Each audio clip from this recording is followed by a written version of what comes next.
This is Newcap News with Nerman Esau.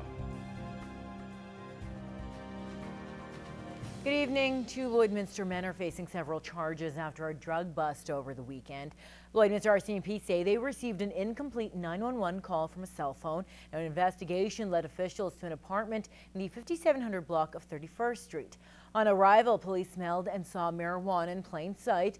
Now, the occupants were arrested and a search warrant was carried out. A pair of brass knuckles, marijuana, cocaine, methamphetamine, money, and other evidence connected to illegal drug trafficking were found. Now, 20-year-old Alexander Allen and 23-year-old Stephen Orr are both facing several charges. They have been released and will appear in Lloydminster, Alberta Provincial Court on March 18th. When taking a taxi in the city, there's a lot of faith put in drivers that their vehicles are safe and all permits are current. But just what makes a taxi legitimate? As Bart Petiasic reports, there are a few things you can look out for to make sure the next cab ride you take is not taking you for a ride. This is the seal for the meter, which only city is allowed to put that in. Suleiman Javid knows his cars inside and out. And as an owner-president of Viper Cabs in Lloydminster, it's a necessity. Currently, his fleet is undergoing inspections from the city thanks to a new bylaw last year. 40 done now, but many more to go. The city of Lloydminster instituted these annual inspections back in 2013, making sure all safety and regular standards are the same throughout all cab companies, and they're all looking for specific things. We inspect the vehicle for its cleanliness, to ensure the driver has an operator's permit and a city taxi type license, the meter is functioning properly and is sealed, and that there is a tarot card present in the vehicle. And it's those inspections that Suleiman welcomes. He says the bylaw came about after a number of companies came to City Hall to ask for them, and they can be quite thorough. Other than that, they are inspecting the cars, they are checking the bumper, they're checking the decals, numbers, everything. As for what passengers can look out for, Javid says always look for a visible city-sanctioned taxi driver's permit and that it isn't expired. And if the seal is broken on the meter, that's a major warning sign. This is something which customers feel more comfortable to, like, we are paying the right amount, right? So this is like something which really need to be done. And at the end of the day, if the cab feels suspicious, it's better not to take it and call the company or the City Protective Services. Bart Petiasic, Newcap News. The 38th annual Tella Miracle Fundraiser wrapped up in Regina yesterday.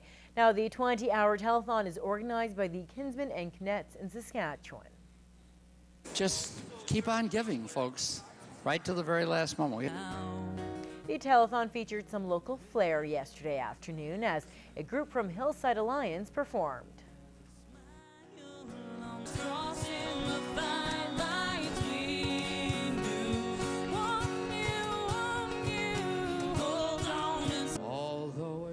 Various performers entertained the crowd as donations were called in during the event. A little more than $5.3 million was raised during this year's Telemiracle. Now, the money will go to to Saskatchewan residents in need of medical treatment and special equipment. Well, it's that time of year again. Area cattlemen are looking to add bulls to their herds for the upcoming season. Now, the annual bull sale was underway today, and as Annika Notveit reports, even though temperatures have been below average, people are still out ready to buy new livestock. Potential buyers check out the livestock coming into the ring. Everyone looking for something a little different. Good style, good feet. You know, good hair coat, lots of power to them, something that's going to fit into our cows, give us bulls that we can sell off the farm. Conway Roscoe has been coming to the sale as a seller in the past, but this year he came to buy. One of the things that drew us to having our own sale was just, you know, the time commitment it was, you know, to come. So with the pen of 3, absolutely, we'll definitely look at coming back next year. And this pen of 3 approach is new to the sale this year, allowing 3 bulls in the ring at one time without being led. When they were leading them around, you can't see them move. These bulls all went in the ring.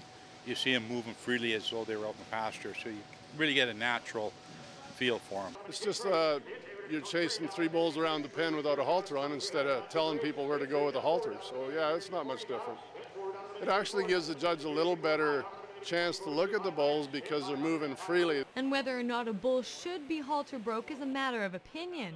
For Conway, it isn't a selling point. Halter broke is all, obviously nice. It proves that they're quiet and everything, but no, absolutely doesn't have to be halter broke. It's only, it's just a bonus. It was the last day for the Pride of the Prairies, but organizers say it will be happening again next year, trying the pen of 3 approach again. Anna Canopdate, Newcap News.